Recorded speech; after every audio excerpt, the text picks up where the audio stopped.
Magandang araw po mga kabay. Welcome po sa Pinilakalakbayan. Maglalagay na po ako ng mga additionals sa aking garden. Siyempre, ma-maximize ko po yung pagtatanim ng gulay para mas maraming varieties at maraming choices. Diba? Napanganda po na po na ngayon. Mga araw at warm na, nakita nyo naman po. Itutubuan na po yung aking mga punla.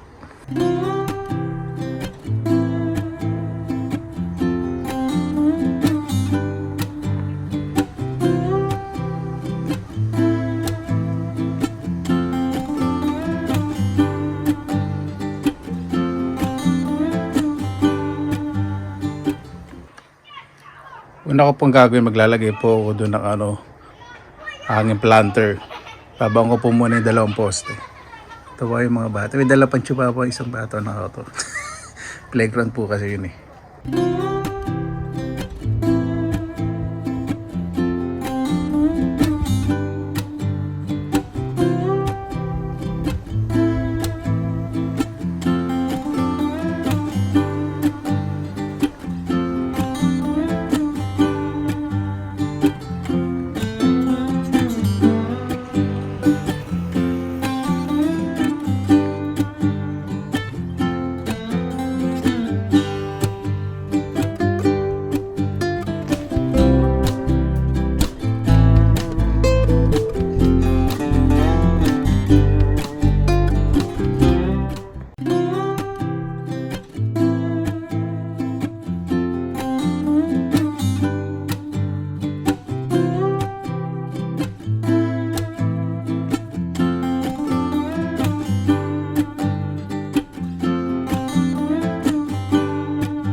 Ayan po mga kababayan, talagang ima-maximize ko po yung space. Yung po, itatanim ko po kasi doon, gusto ko pechay bagyo. Tapos sa gitna po gusto ko may gumagapang. Meron po ko ilalagay na paso. Diba? Vertical garden ba yung pagpatuloy, pero mas maganda po kasi ganyan. Ito po kasi yung sunny place, gusto po kasi ng pechay bagyo. Yung hindi naman po mainit dito sa Finland. Kaya nagpechay bagyo temperature pang bagyo, di ba? Ito, sinukat ko na po, di ba? Malinis at magandang tingnan. Yun po talaga ako pag nag-garden. Pagka-perfectionist, hindi po pagka-perfectionist. Dito po, isa ko po anong gumagapang ilalagay ko. Yan. Pilila lang po akong lupa. Kaya ko po muna dyan. Isiset ko po ng maayos. Diba? Kaya po binaon ng mga paso kasi may hedgehog po. Cute pa naman, kaya lang pag pumunta dito titirahin po yung mga punla ko, so ganyan hindi po siya makakakyat. Cute po yung hedgehog yung may tusok-tusok sa katawan. Lakas po kumain ng patatas. Hindi po nagtanim ng patatas. Kung sakasakalang tatanim ng patatas sa sunod sa po, magtanim din ako, no? Iisip ko pa nga eh. Baka doon magtatanim akong patatas. Hanap po akong punla. Hanap din akong place kung saan siyempre gusto ko naman nakakakilos ako, hindi puro taniman, wala na akong lalakaran, di ba? Dito ayusin ko po yung vertical garden ko po, ilalagay ko dun sa sulok doon. Tinan ko po muna ng mabuti doon para maganda yung space. So po kasi maganda rin tignan, hindi basta-basta ilalagay lang din po eh. Lilipat ko nga po pala yung mga apat doon kasi doon po medyo slow pababa yung yung tubig. Hindi maganda. Ito even pag dililigan, kailangan flat.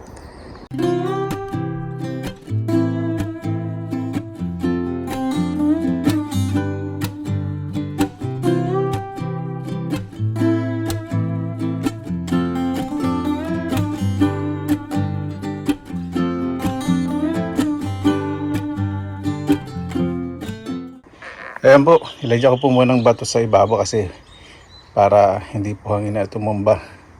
O, di ba? So, may privacy doon kapag umupo ako.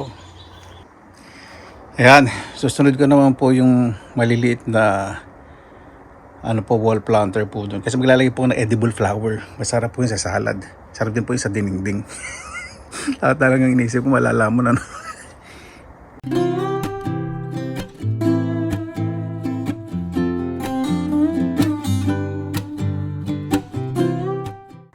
Ayan po mga kabayan, nalagay ko na rin po yung grill po dito. Gigrill ako tapos kakain ako doon. Ay, naka. Di ba? Wala pang halaman pero punong-puno na. Punong-puno na.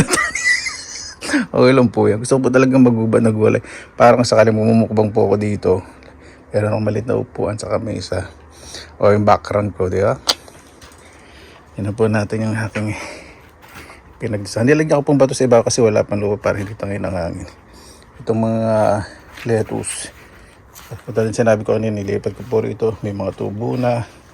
At doon may tubo na rin yung bulaklak. Yung parsley. Yung nilagay po natin na planter. Tatanim ko po yun ng edible flowers. Diba? Bili po akong ekstrang matabang lupa. Pag gumapang na po yung binili po natin vines ayun. Yung mga bagos bunga, bilis lumaki. Tutubo din po niya mga bichuelas. Yung raspberry, dami na rin usbong. Pero hindi pa namumulaklak. Yung kangkong ko, hindi pa po tumutubo kasi di ba nag-chill po. Medyo, tingnan natin loob.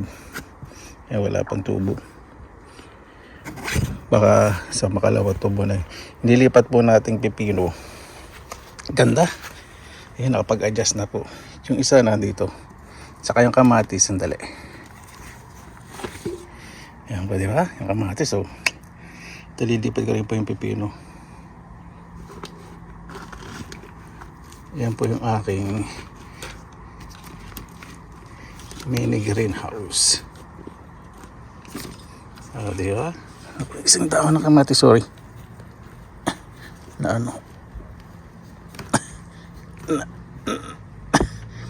At sa lupa. Kasi pag ganyan, kakamold po yun. Ayun. Okay. Okay na. Hindi na napipis masyado yung bahikanin ko. Tapos naglagay pa akong paso dito. Talaga ma-maximize yung space.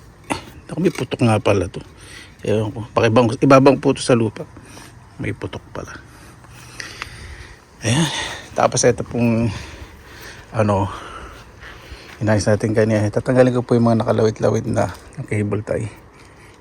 Lalagay po ko dyan ng iniisip ko po diba? Entrance. Nagkaroon ako ng extra room dito. Tapos yung silid. Hindi ko na po tatanggalin greenhouse. Nahirapan ako. Pupipisanti ako. Tayo ng bulaklak. Yung po yan yung bunang sibuyas. Ang dami ng bago. Tapos yung rhubarb. Yan. Hindi ako pong pataba kasi hindi masyado mataba. Ito pong halaman na to. Tayong bulaklak. Kailangan po talaga ng bulaklak para hindi po mag-focus yung mga insekto sa mga gulay. Kaya maganda po. Malaking tulog yung bulaklak na yun. Yung mga sibuyas ko po yan. Napakaraming tubo. Successful po. Experiment lang po kasi pagtatanim po sibuyas tulad last year. Naku, hindi po maganda yung panahon. Ito nagtatanim akong pipino. Sobrang nalunod kasi nag-uulan. Mali yung pagtanim ko pero tumutubo. Titingnan ko po yung few days, 3 to 4 days. Tapos dito ko po ililipat yung isang pipino nasa greenhouse. Dito nagtanim akong zucchini. Ito tumutubong mga old seeds po ng lettuce. Hindi ko na po hindi na ako maglalagay dito ng zucchini kasi pag lumaki na tatakpan po ito. Dito may bichuelas, saka bulaklak. Dito mayroon din pong bichuelas. Tapos yung mga bulaklak yan. Tapos yung maliliit na labanos natin, red radish yan. Sana maglaman kasi punong-puno. Hindi ko na po, ayoko pong anuhin. Bawasan. Ayan po. Doon po. May bitsuelas dito. Bitsuelas. Yung sayote, ewan ko, tutubo. As lagay po ako dito ng extrang taniman para may privacy. Maglalagay din po kasi dito ng gapangan kapag tumubo na po yung mga bitsuelas. So, magiging lush and bushy po ito. So, may privacy ko doon. Tapos binoon ko po yung wag naman pong baon na baon. Kasi slow po ito pababa. Kaya ganyan. Tapos yung vertical garden natin. Di ba? Dito ako na-excited. Diyan po ilalagay mga pechay bago tapos sa gitna.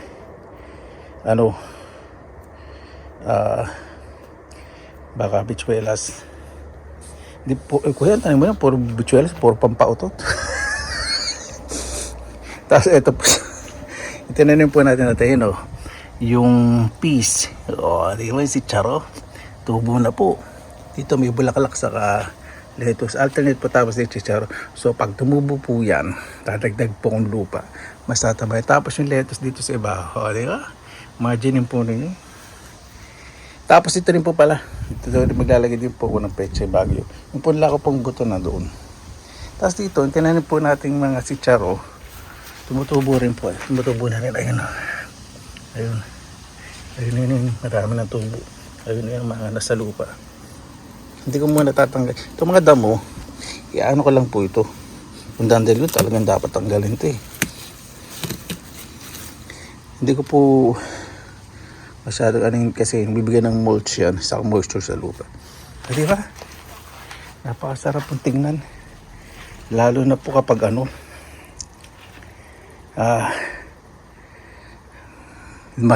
pag malago na po ito, busi po, tapos may daanan ako dito, di ba, magmamayaman ako dyan. Yan tsaga-tsagaan po talaga. Yung grass cutter, dito hindi ako gagamit ng grass cutter, mas gusto ko na lang gamitin yun, doon ko gagamitin ng grass cutter, pero dito malalambot yung damo kasi lagi na arawan, mataba.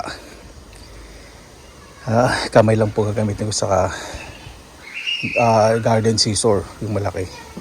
Tapos yung nga pa palang nabili po natin na vine na bulaklak, ayun, dami na pong usbong. Yung matepok-tepok na yung 50%, ayan po. Yung mga bagong usbong, diba? Sarap natin itong bulaklak, malaking tulong po ito sa paghahalaman. Kasi yung lahat mo nagugulay ko, tatanong po yung mga gulay, yan po mag-attract ng mga insects. Hindi po yun dun sa mga tanim po ninyo. Kaya may alternate pa mga bulaklak. Diyan. Yung marigold at iba-iba pa po. Meron din pong gumagapang ng pala na bulaklak kung tinanim. Tingnan po natin sa mga sunod na araw. Tapos ito gumagana po. Itong panakot sa mga ibon, squirrel at rabbit. Wala pumupunta dito sa umaga kasi may nakita ng ibon, rabbit, squirrel. Wala po. Ito nga po pala. Itong aking hill berry and flower garden. Ayan po. Naku, mabubulaklak na po yun. Maganda po yung mga bulaklak. Ito, dumami. Dati sa dating bahay ko po, yung harap na maganda pong bulaklak na orange. Mas dumami. Excited na po. Hindi ko po dadamahan ng hilid. Ibigay po kasi ng mulch. Yan po. Tapos ito pong gooseberry. Grabe. Napakaraming bulaklak. Marami kumaani. Itong raspberry. Ano po na gusto mong pala. Ayan po, di ba? Ang sarap ng tignan, di ba? Sa kanila po man ako magdadamo.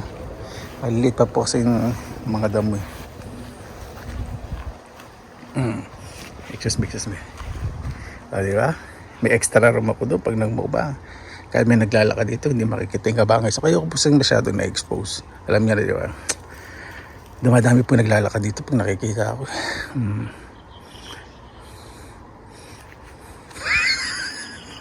Ayan po mga kaubayan. Di ba? Ayos na po. Ito lang po muna tayo sa bakit guys, sa front yard. Okay na naman po. Lalagyan ko ng lupa. Bibili ko ng mga punla. Kasi ngayon June na, mas mura po yung mga punla ngayon. Ako, baka 1 euro something na lang. Kasi dati, less than 4 euro. Mga ano na po yun. 50 to 70%. Ako po, Unahin ko po ito ng gulay. Ay, naka. Ito nga pala itsura ng galagot. Di kuryente po. Yung na pong digas kasi bigat-bigat ng gas pag nagpapaload. paparefill. Yan po. Mura naman po dito ang bayad sa kuryente. Binabalik naman po dito sa tao yung pagbabayad sa kuryente at hindi po nananamantala.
Nabili po. Mahilig po ako sa hedgehog. Ito po yung nasabi kong hedgehog, yung mga naglalakad. Yan, pag may nakikita po ang mga figurine na hedgehog, kaya po ito sa simento, mabigat. Ano po yan, 2 euro lang. Di ba? Upo ako dito, lalo na pagbusin. Ako na napakaganda, excited na po talaga ako. Ayun po mga kabayan, maraming salamat na lang po sa inyong oras na inilaan sa Pinilaang Lakbay. Basta lagi po tayong positive vibes. Good vibes, alagaan po natin ang ating kalikasan dahil diyan po lahat ng gagaling ating pangangailangan. God bless, ingat po lagi, magandang araw. Laban lang!